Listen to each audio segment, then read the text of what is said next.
와우! 달슨의 라이브! 티아고 알칸타라보다는 확실히 토마스 파티의 빈자리가 좀 크네요. 예, 좀 느껴졌습니다. 바이에른 뮌헨하고 이 알레티코 마드리드가 지난 여름에 미드필더의 존재감 있는 선수 한 명씩 빠져나간 거는 공통점이잖아요. 바이에른 뮌헨에서는 티아고 알칸타라가 리버풀로 갔고, 아틀레티코 마드리드에서는 토마스 파티가 이제 아스날로 갔습니다. 이렇게 허리 쪽에 좀 네임드 이름감이 있는 선수들이 좀 빠져나간 건 공통점인데, 결과적으로는 바이에른 뮌헨에게는 티아고 알칸타라의 빈자리가 뭐 타격이 이렇게 되지 않는 것 같다. 큰 전력의 어떤 차질을 빚지 않는 것 같다. 이렇게 좀 정리할 수 있을 것 같고, 이 알레티에게는 토마스 파티의 이탈이 확실히 전력이 좀 타격을 좀 주는 것 같습니다. 그런 걸 좀 보여준 경기가 지난 새벽에 챔피언스리그 바이에른 뮌헨과 아틀레티코 마드리드 경기였는데, 와 정말 바이에른 뮌헨 강하네요. 디펜딩 챔피언 지난 시즌도 정말 어마어마한 전력으로 전승 우승 차지했었는데, 이거 사실 두 줄 수비 사사이의 상징적인 팀인 이 알레티를 무려 4대0으로 바이에른 뮌헨이 잡았습니다.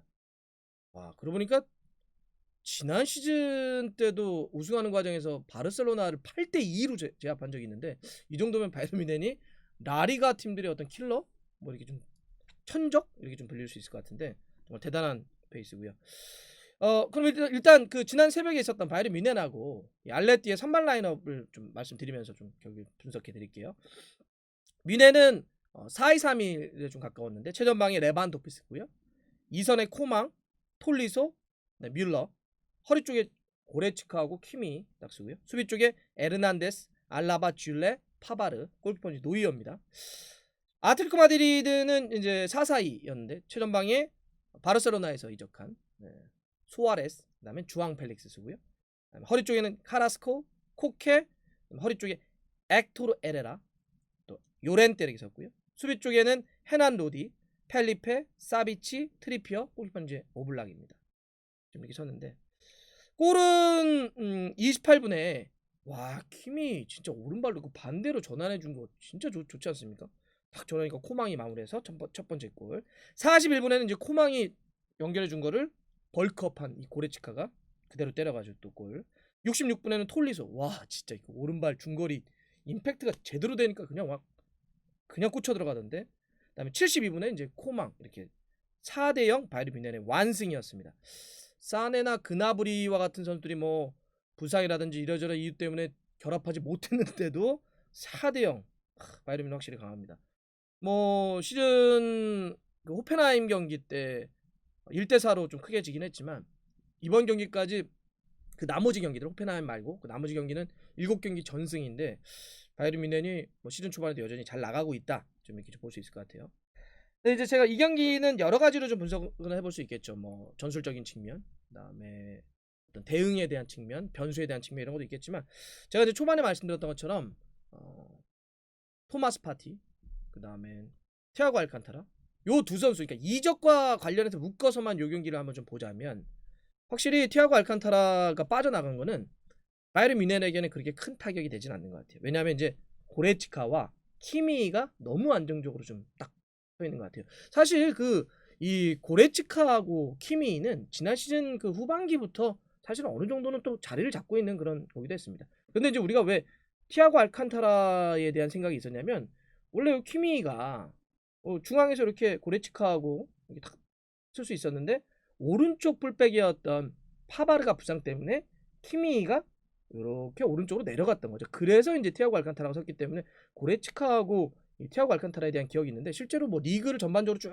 우리가 복귀해 본다고 한다면 사실 이 자리는 키미와 고레츠카, 특히 이제 고레츠카 벌크업을 이렇게 하면서, 고레츠카는 일단 몸빵 하나 딱 놔둬놓고 몸 좋은, 그다음 이쪽 파트너로 티아고 알칸타라를 세울 것이냐 아니면 키미를 세울 것이냐, 이런 고민들이 좀 있었던 거죠. 여러 가지 그래서 돌려쓰기도 했었는데, 그런 상태 티아고 알칸타라 떠났지만 키미가 안정적으로 딱 들어오게 되니까 움직임이 너무 좋아요. 이 조합 자체가 키미의 그 어떤 그 안정적인 어떤 기술적인 혹은 어떤 이 공격에 대한 지원 능력, 그리고 이 고레츠카가 계속 이 피지컬로 해가지고 막 쓸어당긴다든지 이런 게 좀 상당히 좀 좋습니다.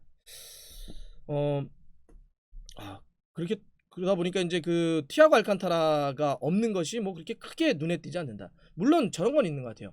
그 독일 팀들은 상대적으로 다른 리그나 이런 거에 비해서 누구 한 선수가 빠졌다고 해서 팀이 갑자기 막 휘청휘청하지 않습니다. 이거는 독일 사회도 좀 그런데 굉장히 이렇게 사람보다는 전체적인 시스템으로 움직이는 거에 아주 강하잖아요. 독일 분데스리가 팀들도 보면.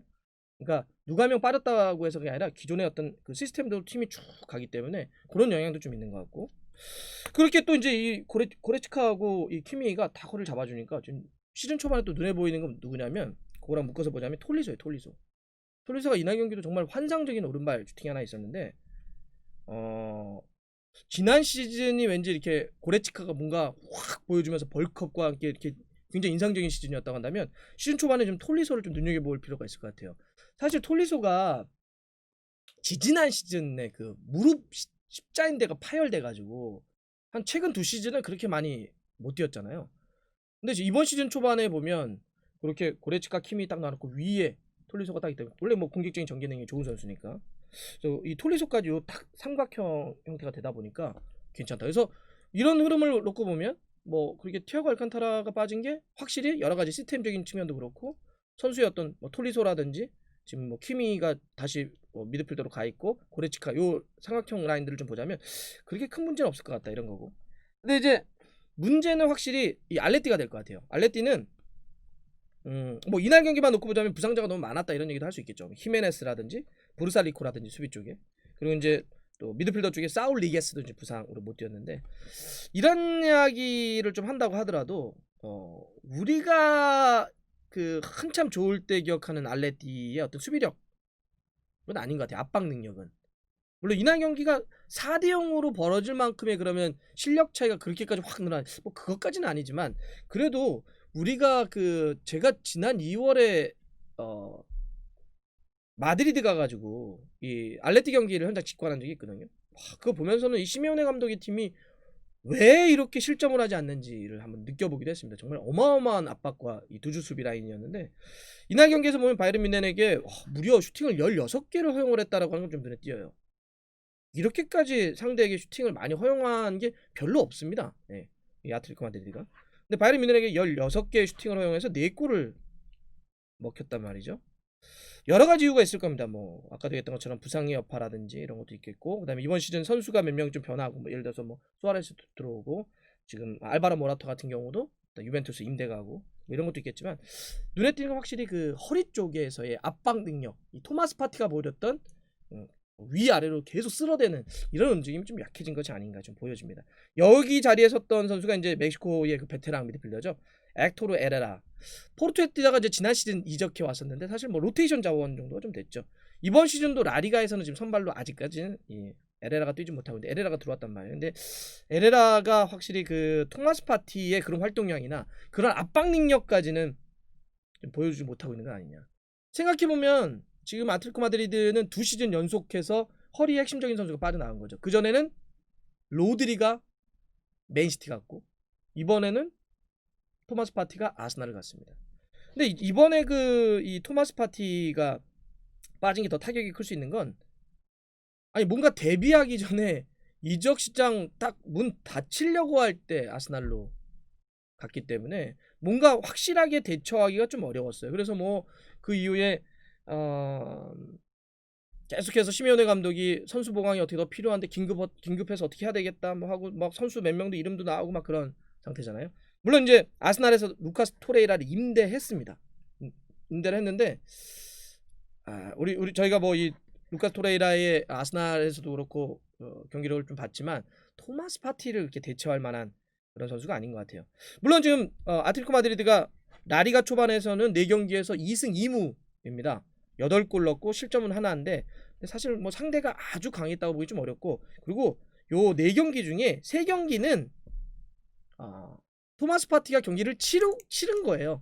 3경기는 치르고 나머지, 그러니까 셀타비고 경기 지난 주말에, 그리고 이번 경기, 그러니까 토마스 파티가 없던 경기는 이번 시즌 알레티는 2경기밖에 없습니다. 그러니까 어찌 보면 본격적인 토마스 파티가 없는 그 부재를 절감할 수 있는 그런 이제 경기들이 좀 이어지고 있는 것 아니냐.